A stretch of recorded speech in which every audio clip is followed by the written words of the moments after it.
Halo anak-anak, selamat bertemu kembali dengan Ibu. Apa kabar kalian? Ibu berharap anak-anak dalam keadaan sehat. Ya, anak-anak, kita bertemu kembali dalam pelajaran pendidikan agama Katolik dan Budi Pekerti kelas 8. Untuk materi kali ini, Ibu akan melanjutkan dari materi minggu yang lalu.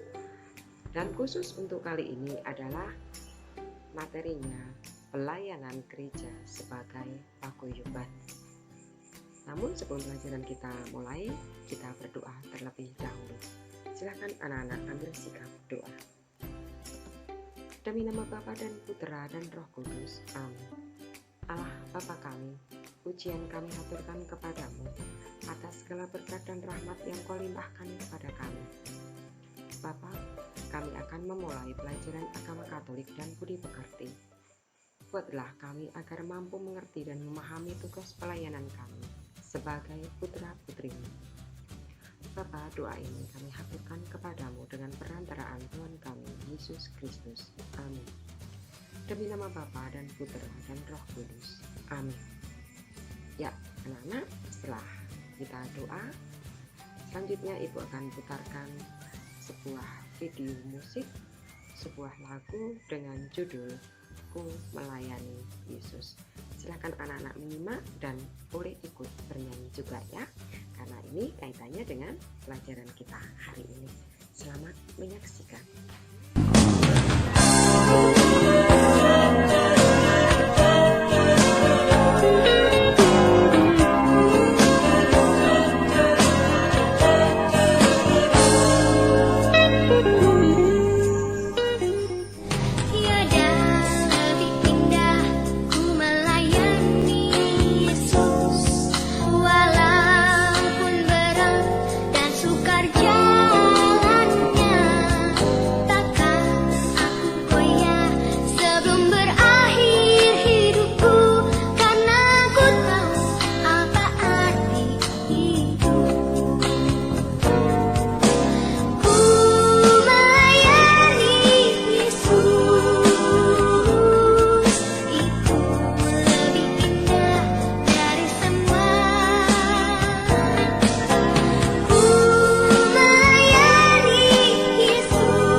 Iya, anak-anak, itu tadi sebuah lagu dengan judul Ku Melayani Yesus. Baik, mari kita lanjutkan ke materi pelajaran kita hari ini. 5 tugas pokok pelayanan gereja. Yang pertama adalah liturgia atau pengudusan. Tugas pokok pelayanan yang kedua adalah diakonia atau melayani. Kemudian tugas pokok yang ketiga adalah kerigma atau mewartakan. Lalu kita masuk tugas pokok pelayanan gereja yang keempat adalah martiria atau kesaksian hidup. Masuk ke materi pokok, tugas pokok pelayanan gereja yang kelima adalah koinonia atau persekutuan. Anak-anakku, mari kita bahas satu persatu. Apa itu 5 tugas pokok pelayanan gereja? Ya, Selamat menyimak. Yang pertama adalah liturgia atau menguduskan. Pelayanan ini merupakan segala bentuk kegiatan ibadat kepada Tuhan yang dilakukan oleh umat. Jadi, pelayanan ini bisa dilakukan secara personal maupun sosial, baik itu yang sakramen dan bukan sakramen. Contohnya dalam perayaan Ekaristi atau Misa Kudus, kemudian ada ibadat, kemudian mungkin doa lingkungan, doa novena, doa rosario, dan sebagainya. Jadi doa-doa itu masuk ke dalam pelayanan liturgia atau mengkuduskan. Dan itu bisa dilakukan secara pribadi maupun secara bersama-sama atau sosial. Ya, itu pelayanan yang pertama. Pelayanan yang kedua yaitu diakonia atau melayani. Pelayanan ini merupakan segala bentuk pelayanan kepada semua orang yang membutuhkan bantuan. Contohnya di dalam paroki itu terdapat poliklinik atau misalnya ada pelayanan kesehatan. Kemudian ada dana solidaritas, kemudian bisa juga ada yayasan yatim piatu, dan masih banyak lagi yang bersifat sosial atau melayani. Itu di tugas pokok pelayanan yang kedua.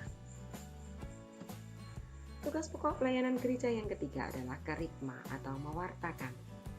Tugas pelayanan ini merupakan segala bentuk pewartaan, pengajaran iman, dan komunikasi iman untuk saling meneguhkan, berbagi pengalaman iman, dan saling meluruskan pandangan iman.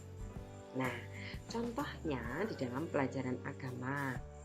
Kemudian ada pelajaran untuk calon baptis, untuk calon komuni pertama, kemudian pelajaran untuk calon penerima sakramen penguatan, kemudian ada khotbah dan sebagainya. Gitu. Semua merupakan pelayanan kerikma atau mewartakan. Masuk ke pelayanan yang keempat. Pelayanan yang keempat adalah martiria atau kesaksian hidup. Kesaksian hidup itu dapat diwujudkan dengan cara hidup yang benar atau biasa disebut dengan martir putih, dan juga dengan kematian itu martir merah. Nah, contoh orang yang rela mengorbankan diri dalam iman dan rela sampai mati itu disebut martir. Misalnya siapa? Ya para santo dan santa. Misalnya Santo Stefanus, kemudian ada Santo Tarsisius, dan masih banyak lagi. Jadi mereka yang berkorban sampai mati itu martir merah. Tapi kalau mereka mempunyai kesaksian memberikan kesaksian dengan cara hidup yang benar, itu biasa disebut dengan martir putih. Itu pelayanan yang keempat atau pelayanan martiria. Kita masuk pelayanan yang kelima. Pelayanan yang kelima adalah koinonia atau persekutuan. Pelayanan ini merupakan segala usaha untuk semakin mewujudkan dan mengukuhkan persaudaraan murid-murid Kristus dengan saling membantu, saling berbagi, dan memenuhi kebutuhan bersama. Contohnya kegiatan retret, kegiatan rekoleksi, kelompok Legio Maria, kemudian ada ME, ada wanita Katolik, dan masih banyak lagi paguyuban-paguyuban. Itu disebut persekutuan atau pelayanan koinonia. Nah, anak-anakku, itu tadi 5 tugas pokok pelayanan gereja. Baik, nanti kalau ada yang ingin ditanyakan silakan anak-anak boleh bertanya ya. Ya, anak-anakku yang ibu sayangi, sekiranya cukup untuk pelajaran kali ini.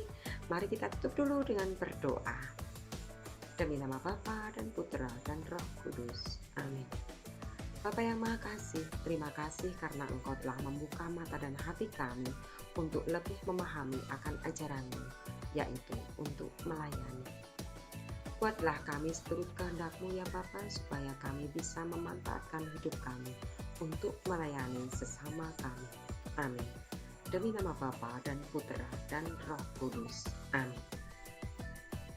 Nah, anak-anak, sebelum kita akhiri, Ibu akan memberikan tugas. Ada 3 tugas yang harus kalian kerjakan. Nanti silahkan kirim ke Ibu ya. Baik, untuk tugas yang pertama, jawablah beberapa pertanyaan berikut sesuai dengan keadaanmu. A. Apakah selama ini kalian sudah ikut melibatkan diri dalam aneka kegiatan di gereja? Kalau sudah, jawab iya. Kalau belum, jawab belum ya. Kalau sudah, B. Kegiatan apa sajakah yang sudah kalian ikuti? Silahkan disebutkan kegiatan apa saja yang sudah kalian ikuti selama ini. Jelas anak-anak? Itu untuk yang pertanyaan 1 dan pertanyaan 2. Lalu masih ada satu lagi. Buatlah ungkapan rasa syukur kalian karena Tuhan telah memberikan bimbingan sehingga kalian dapat mengikuti kegiatan tersebut. Itu masih berkaitan dengan kegiatan di gereja tadi. Jadi silahkan buat ungkapan syukur itu dalam bentuk doa. Jelas anak-anak? Baik, kalau sudah jelas, Ibu akhiri saja untuk pelajaran kali ini. Selamat mengerjakan anak-anakku dan selamat belajar. Baik, terima kasih dan berkah dalam.